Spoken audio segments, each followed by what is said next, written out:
Deux fêtes littéraires s'opposeront ce week-end en Indre-et-Loire. La populaire Forêt des livres de Gonzague-Saint-Brice à Chanson-Près-Loche et la moins connue À l'orée du bois de Chaumusset dans le sud du département.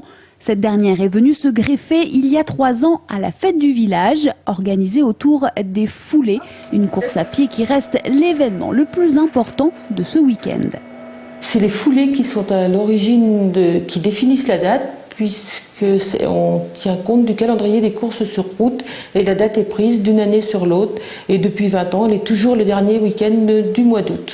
Avec une dizaine d'écrivains locaux participants, Chaumusset est loin d'arriver à la cheville de Chanson-Près-Loche. Et pourtant, la polémique existe. Chaumusset accueillerait les écrivains locaux dont ne voudrait pas Gonzague-Saint-Brice à la Forêt des livres. D'ailleurs, le nom même de ces rencontres à l'orée du bois parle de lui-même. Oui, il y a un écho un peu à la Forêt des livres, c'est juste, oui. On peut peut-être considérer ici que dans la Forêt des livres, on se perd et qu'à l'orée du bois, il y a peut-être un peu plus de lumière, mais c'est tout. C'est un clin d'œil.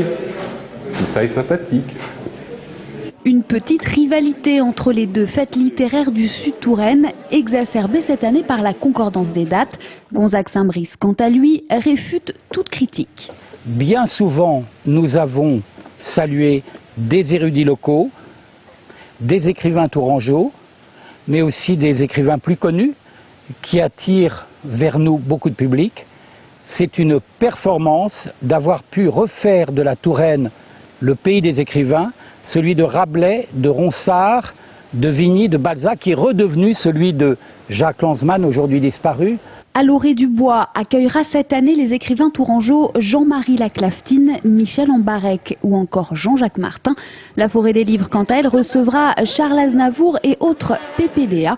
À vous de choisir.